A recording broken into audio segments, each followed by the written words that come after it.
Welcome back to A Plus Parents, everyone. And we've got someone who's come back one more time because I'm with Dr. Melanie Wilson today. And Melanie has a brand new book out. And this book's actually really cool. It's really a book, a course. It's something that high schoolers are in need of, which is grammar.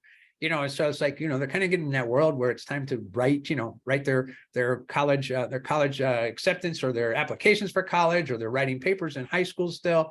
And grammar becomes a big deal. So, there's people are going to be taking a look at that. So it's kind of one of those things. And Melanie's going to talk about this. It's when they finally got interested in grammar. Up until then, it's like, I got to do grammar, but they weren't necessarily interested. They weren't on the hook for something. Now they are.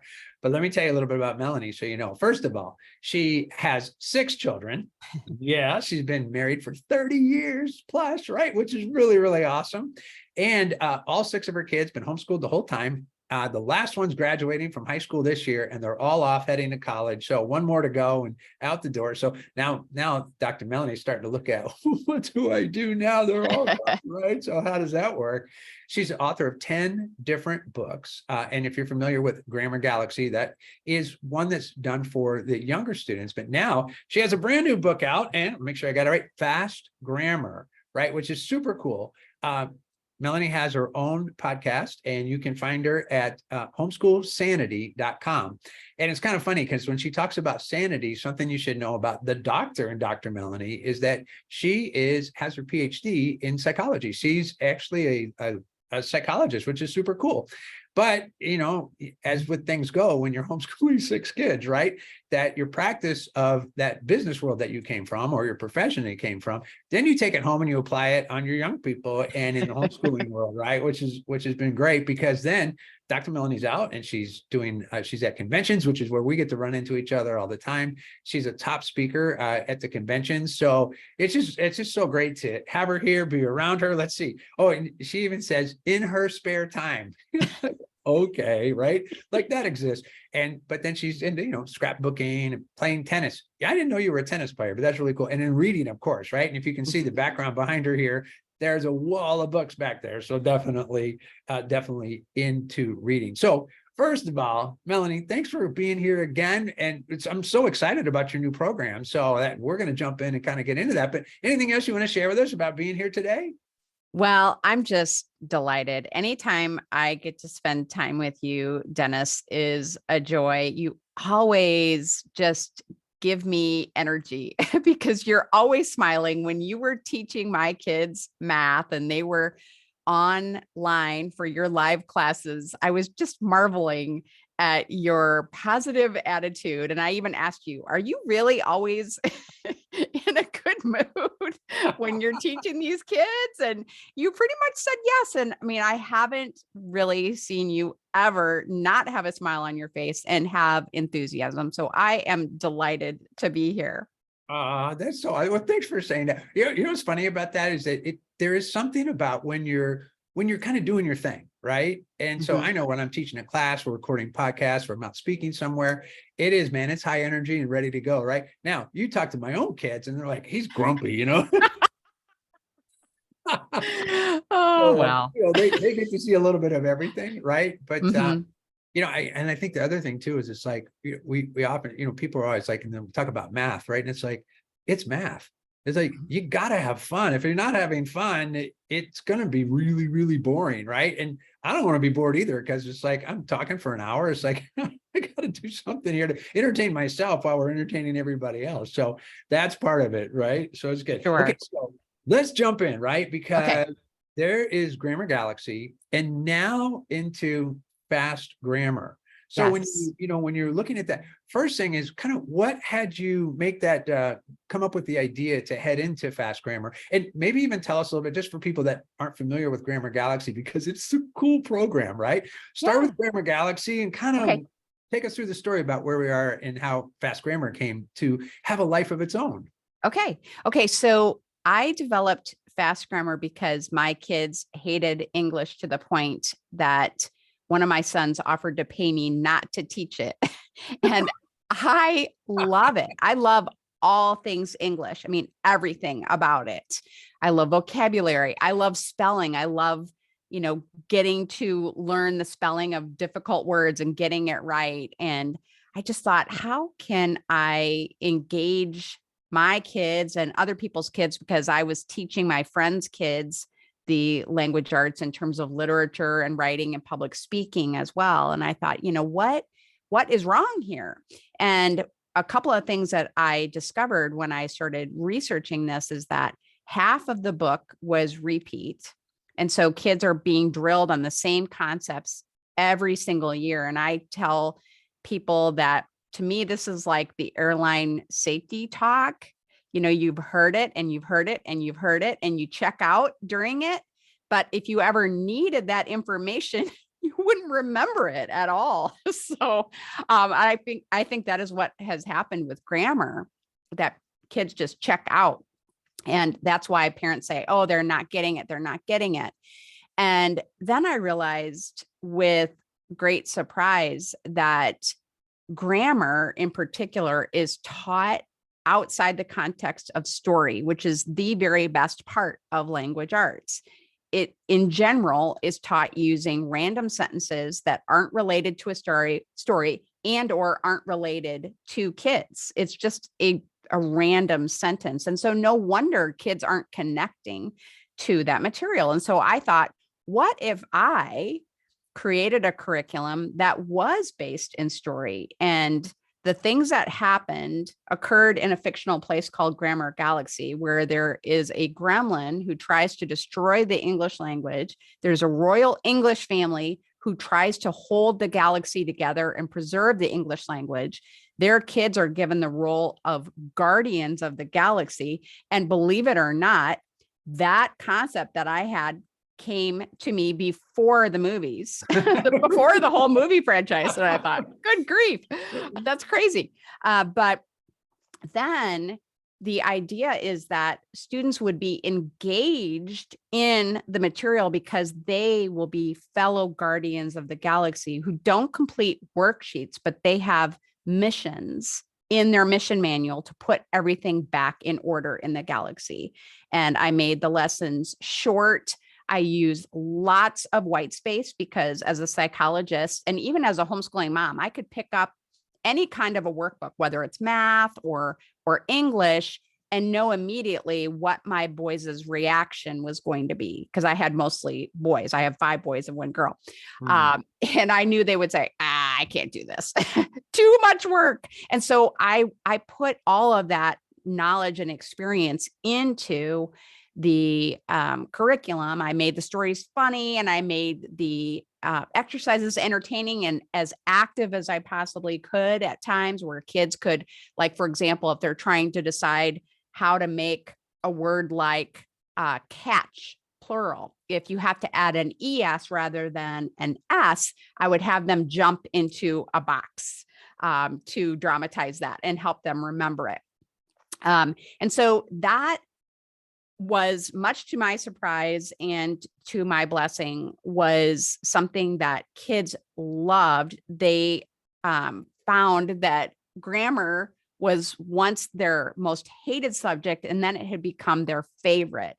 I have parents telling me that all the time. And so I continued to write volumes of it. And now, as you're mentioning, I have 7 volumes of it. It goes all the way through 8th grade. I have audio versions of the first 5 volumes, which is great for kids who have dyslexia or they just want that review. But the number one request I got from people who visited my booth at Great Homeschool Conventions was, do you have something for high school? And I love the storyline of Grammar Galaxy, but it's not as appropriate for those teenagers, for those older students. It's a fantasy fiction, that sometimes corny, I will admit it, sometimes corny humor. And so I thought, how can I make the transition from Grammar Galaxy to a high school curriculum? And so I got the idea because the oldest student in Grammar Galaxy is Kirk, and he is a programmer. He is really into robotics and computers and all of that. And so he goes to his father at the end of the Grammar Galaxy series and he says, I have an idea for something that we can create that I want to be in charge of. And so what Kirk does is he creates a training program for high school students. And now I'll just jump into telling you the idea behind it. So the concept is, because autocorrect has been such an abysmal failure, and we can all testify to that, it's so frustrating when it changes something, and it can be super embarrassing. It can actually get you into trouble That's at true. times Oh yeah. when autocorrect changes something, or it can make you look like you have bad grammar or you can't spell or whatever.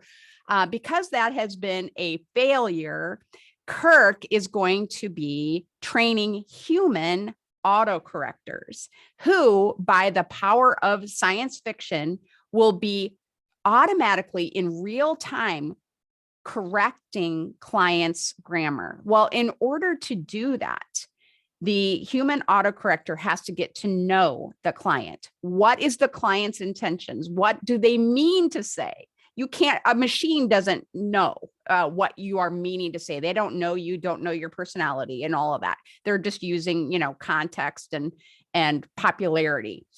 So the students who use my fast grammar training program, or Kirk's training program, if you will, they are going to be taught grammar concepts in a short, just drill kind of way, but it's not going to be boring like my kids' English curriculum was way back when, because they're going to be correcting their clients' text messages and writing, which will help them get to know the client and be engaged and interested, because it's a high school student who has a lot of the foibles and challenges that other high school students do. And so it's entertaining, the funny things that the client does, just short little missions that will help students just build their grammar skills and be much, much quicker at it as well.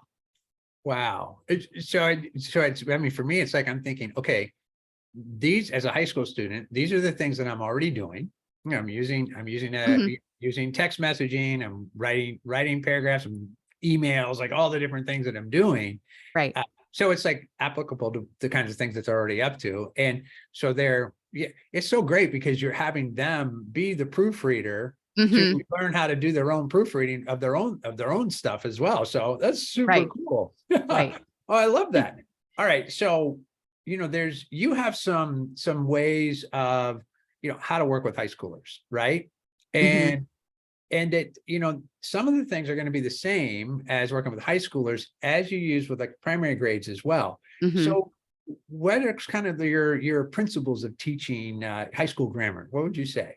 Right. So just as with younger students, the lessons need to be short. When you try to pile on, okay, this is a misplaced modifier, and you have to, with an introductory clause that, or with a clause that's not essential, then you need to put commas around it. I mean, when you just pile all these things on, some of these kids' heads can just explode because they're just too much to remember. So over here. Right. And so the lessons are very short and doable, lots of white space, just like there was in Grammar Galaxy, because I have experience with high school students who see what their younger siblings are doing for English, and they say, I want to do that too.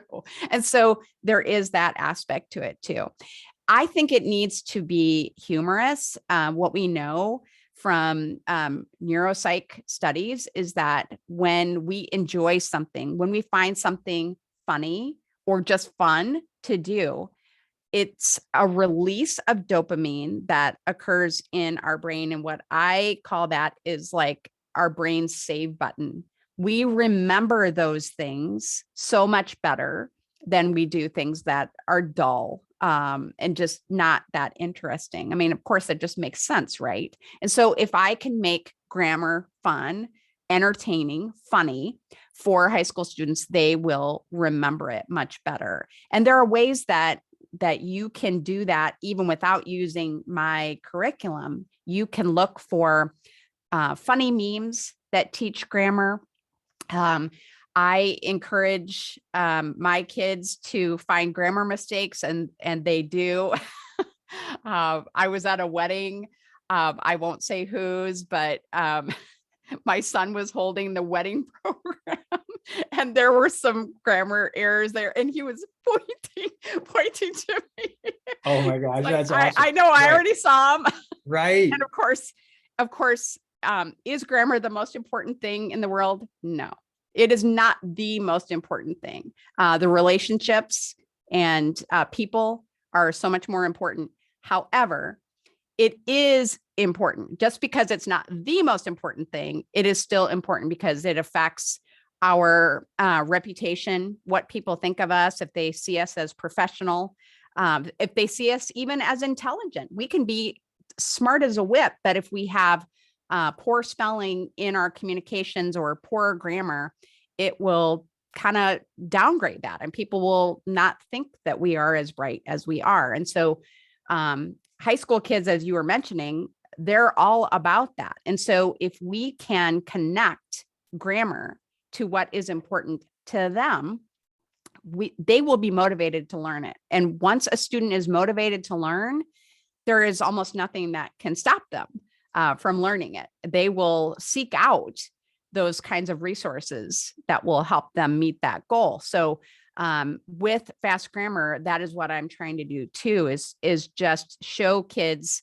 how if they are emailing a prospective employer or communicating with a buyer for something that they're trying to sell online, and they have poor grammar or poor spelling, it will affect them and influence the kinds of jobs that they get and the kinds of sales that they make. And so that is something else that we can use. And then also, as I'm kind of implying, is that teens care about what their peers think.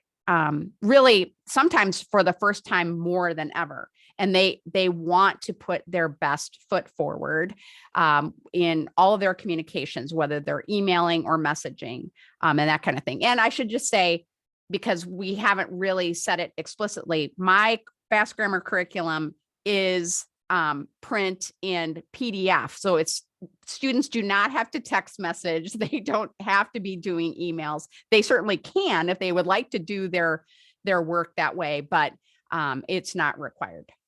Gotcha. Wow. Well, it's great because you're actually pointing to something you're looking at, as a psychologist, right? You're looking at child development, right? And what's important in those teen years. And it really is, it's how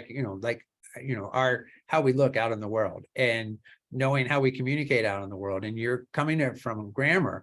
I love the name fast grammar. Yeah. Even for me, the idea is fast grammar. I'm way more interested than if it was, grammar, whatever, and then whatever came after that. Right. Right. But knowing fast grammar, I'm like, oh, okay, this is good. I can do that. Right. So that gets my attention as well. So right. It's really great. Yeah. Because, if your student isn't like me and they don't love everything about language arts, then what they want is to learn what they have to learn to meet their goals. And so why not provide them with the tools to make that happen? Really short little practice sessions where they can get the basic grammar down. And then right now I have the first volume done, and my plan is to get the second volume done by the beginning of fall. So that volume will help students especially prepare for college entrance exams. A lot of times students have had no experience with the format of English on a college entrance exam, and it can really freak them out. It's way more complex than the types of exercises that we hand students to do. Find the nouns in here. That is not going to be on the ACT or SAT. Right. It's much more challenging than that. So I want to give students a really good bridge between learning their parts of speech and the usage and finding it within the context of these articles or passages that is a lot more difficult for them. Wow. And in today's world, it's like, I feel like, over time, let's say the last 20 years, right? Maybe even 30 or 40 years, that when you look, that grammar started to kind of take a back seat. Especially like, because you've got the autocorrect and you got all these things, you get the websites that help you with grammar, right? And I think people stopped paying attention to it, not realizing the impact it had by not paying attention to it. And you're bringing it back, that if they could get interested in it, that once they get interested in it, they buy into it, that it does make a difference, and then they can start to see the benefits of it. So I think that's awesome. But I have to ask you this, right? Because my daughter, she's 16, right? And she tells me all the time, she goes, Dad, you're just not funny. And so I have to tell her all the time, it's like, it's not true. I know. I said, I'm the funniest person I know. I don't know. I don't know why you think I'm funny, right? Yeah. Her friends come by and I slip them $5 and I go, listen, I'm going to ask you if you think I'm funny. Just make sure you say yes, And so all her friends think I'm funny. I'm paying them sometimes to say that, right? But it's kind of a crack up. And but what's funny about that is that just me telling my daughter that I'm funny, even though when she says, Dad, you're not funny, I'm like, oh, I'm actually funnier than I think I am, right? And for her, she kind of gets into that. But when you're looking for humor, one, you've got 6 mentors of humor in your family, right? Yeah. So they're giving you this. How do you look for humor? It's kind of a funny thing to think about, when you're creating something, like, how do you put that humor in? Gosh, I mean, that is really good. I find examples of things that I think are funny. I put into the book an ad for a brand name purse that this woman was selling. And her description was so ridiculous that I just took it and modified it and used it in the book. So the client is trying to make money by selling these designer purses. And the person who was selling online just said, the purse has a spot on it, and I could get some of the cleaner that is for this particular brand of purse, but the store is closed right now. It's like, well, what? Okay, that's funny. Why would you say that? And so right. It's honestly, that is what I do. I take funny things that I have read, that I've seen, that I've experienced, and I put it into the book. Or you just kind of tweak things. Like, for example, I can tell you a funny story that had an influence on me writing what I did in the book. So my mother, as a teen, was working in a photography studio, and all the senior pictures had come in, and she and her friend were going through all of these kids' senior pictures. And my mom looks at this kid, his senior picture, and she shows it to her friend. And she said, have you ever seen an uglier kid in your life? And her friend said, that's my brother. Oh, no. Oh, my gosh. Wow. Horrible, right? Just horrible. And so in Fast Grammar, I have the client, she's working in an ice cream shop, and she really thinks that the other employees are horrible. And so she writes her boss and just, tells him all the things that they do wrong and just how lazy they are and awful, and then finds out that they are his nieces and nephews that are working for him. And so she gets into trouble. Yeah, absolutely. Yeah. So, I mean, I would say that's what I do. I'm just always, taking a framework of something that I've read, heard, seen, or experienced, and then I just kind of reimagine it. And actually, that is what I teach kids who use Grammar Galaxy to do in their writing. You can take a basic story structure and change just about every aspect of it to make something really cool, really, really new and fresh and fun. Wow. Oh, I love that. As you were sharing that, it made me think of something like because this math is the same. Like we're looking at like, well, how do you make it fun, right? I was in, story problems, word problems in math, right? And so I'm like, I did this search on, weird cities in the United States, right? And I found this one image. It came up. It was a worm grunting festival, and it was somewhere in Florida, and I can't remember the name of the city right now. But sure. So we found this image, and we started talking about this worm grunting festival, and we were actually looking at population growth and using slopes and intercepts and all that stuff, right? So we were tying it into what we were doing. And sure enough, over the years, we've had all these students come through, and there was a young person that was in one of our classes, and she goes, I've been to that. And I was like, what?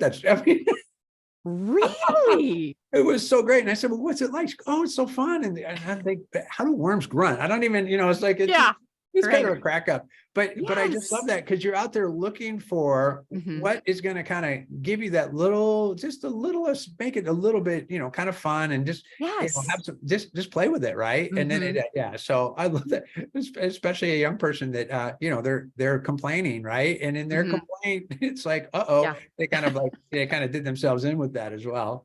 Oh, I love it. Right. So all right. So you do something really cool. And I saw this on one of your blogs, and I just thought, how great, because you are someone who has been an author, you're a speaker, you've homeschooled your own kids. I mean, so you've got their credentials, you have a PhD, you're a psychologist, you have all these things going on.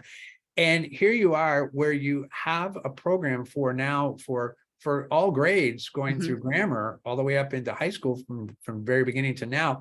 And yet you still take the time to share with people about what it looks like when you're looking for a grammar curriculum for high school.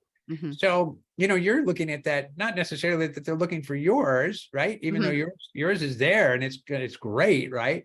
But share a little bit about that. When you say, what's it look like for high schoolers when they're looking for a grammar curriculum? What do you share with people? Because I think it was great what you wrote about. Right. So again, I would go back to short, frequent drills.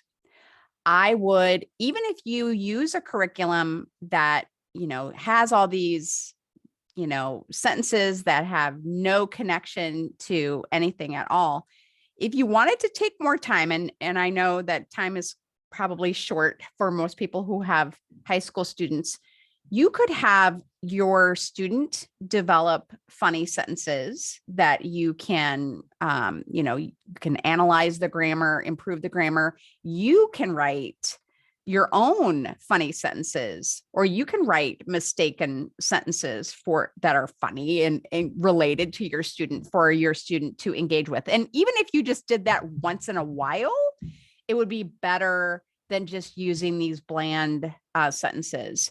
I love the idea of going on a hunt for memes and funny examples online. I would just suggest that you pre-screen those, because there is a lot of inappropriate content out there that you might not want to share with your student.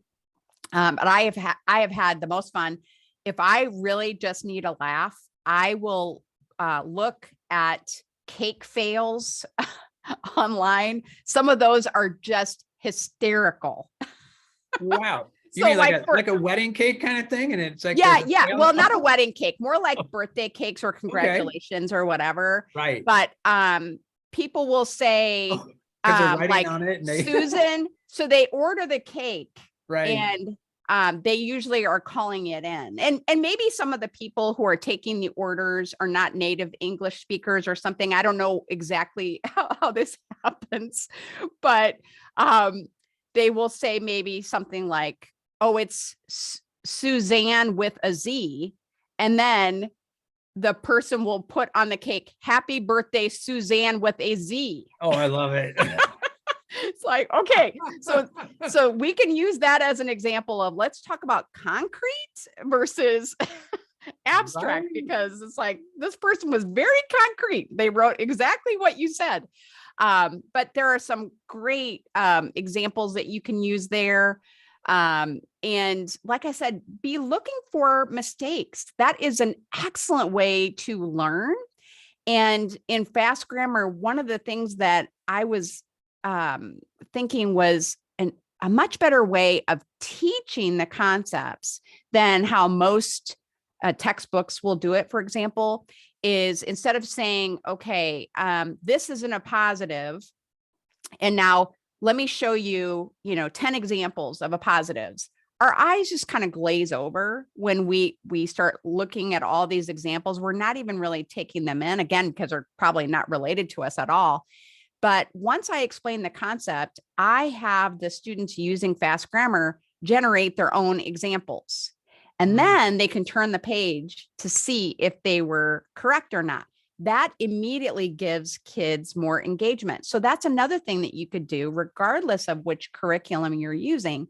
Have your student learn the concept, then generate their own examples of each concept and see if they're on target with that. They will be a lot more engaged. And then, of course, you can find connections in your students' writing. And what I tell parents all the time, of no matter what their child's age is with respect to writing and editing, focus on just a couple of concepts at a time, because if you don't, your student will get their writing back with all of your edits and circles and red ink, if we're still using that. And it's very demoralizing because you're really putting yourself into your writing, no matter who you are or what your age, or even if it's an assignment, you're putting yourself out there. And if you get all these edits, it just feels so, like, oh, you don't even like me or like who I am. And so if you focus first on your students' writing content, just read it for content. Don't worry about the spelling or the grammar or any of that. And reflect back the content, give praise for the things that you really like. Be very generous with praise and very stingy with edits and critique, because these kids, they're budding writers. They're not professionals. When you're dealing with a professional, you can rip, but not with a budding writer. And so you can tell your student ahead of time, hey, I'm going to be looking for appropriate comma usage in this piece of writing. And remember, these are the times that you want to use commas that we've gone over. I'm going to make sure that your subject and verb agree, but that is it. So focus on that. When you're done writing, go back and make sure that you've done those two things, for example. Wow.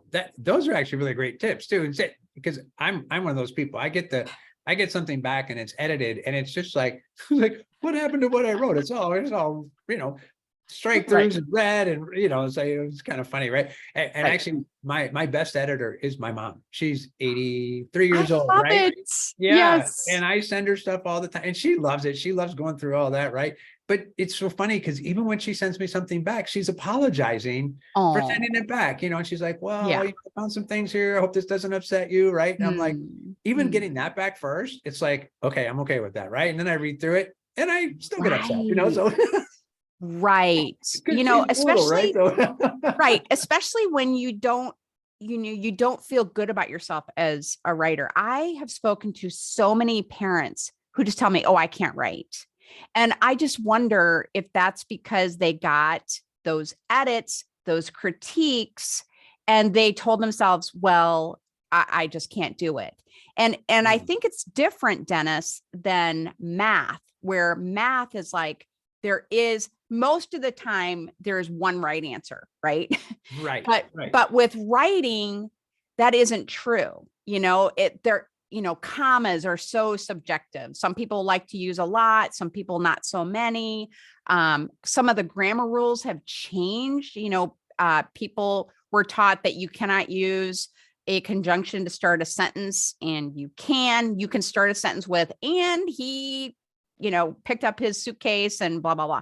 You can do that. You can end sentences with prepositions, and people who haven't done the research on grammar since they were in school, they don't know that. But I mean, I think it's a great time to learn grammar and to develop writing skill, because we have a lot more flexibility in our writing than we used to have. Wow. Oh, that's awesome. It's good too, because once in a while I start things with and so and Sure. And that's okay. yeah. Oh, that's Yeah. awesome. It's good to know. I feel better now, right? That's awesome. Good. All right. So you have your own podcast. I do. You've got an amazing website where people can find out all kinds of information and blog posts and more information about you, which is homeschoolsanity.com. Mhm. We'll have it in the show notes. When Yes. people are on the site, tell me a little more. What's their experience when they get on your site? What's available for them? Right. So Homeschool Sanity is my podcast. And so all of the episode show notes will be right there. And you'll find the links to all the episodes, especially the ones that I've done in the last like 7 years, I think. So Wow. that's where you will find that. I do talk about reading and writing skills on the podcast regularly. But I talk about a lot of other things. I talk about time management, organization. I talk about parenting. That is a very, very popular topic with my listeners. And so you can find those kinds of things. But if you the curriculum, and there's a look at there we go. There's fast grammar for you. Yep. If you are interested in Grammar Galaxy or Fast Grammar or any of those kinds of materials, you can find those at funtolearnbooks.com. Oh, perfect. All right. Well, that's awesome. And that's linked on the site too. So if they want to get the fun to books, okay, funtolearnbooks.com. Yes. Okay. Yes. That's awesome. Is it the number 2 or the word 2? The word 2. Okay. So TWO. Yep. All right. Fun to learn. TO. Oh, see, I'm in math world. I'm thinking TWO. I'm like, I'm going right to the number, right? I'm such a math geek. I know. It's just that's kind of FUNTO. I got you. Okay, perfect. Oh, that's all right. Yeah. Melanie, well, thank you so much for being here today. This was just great. So, okay, so when volume 2 comes out, Yes. right, we're just going to come back and do this again. So talk about what's in there. Okay, What's sounds happening. good. So that'll be awesome. Yes. All right, everyone. Well, Melanie, first, thanks for making your day work to be here. I know you got a million things going on. So I appreciate you so much and your family and all that you do for our homeschool community. It's just awesome. And for people tuning in today, make sure you check out Melanie's site, find out more about what she's up to, and if you happen to be out of the conventions, pop in and see her at the booth and check out one of her talks too, because she's amazing. So, all right, everyone. Well, thanks for tuning in to A+ Parents, and we'll see you next time. Bye, everyone.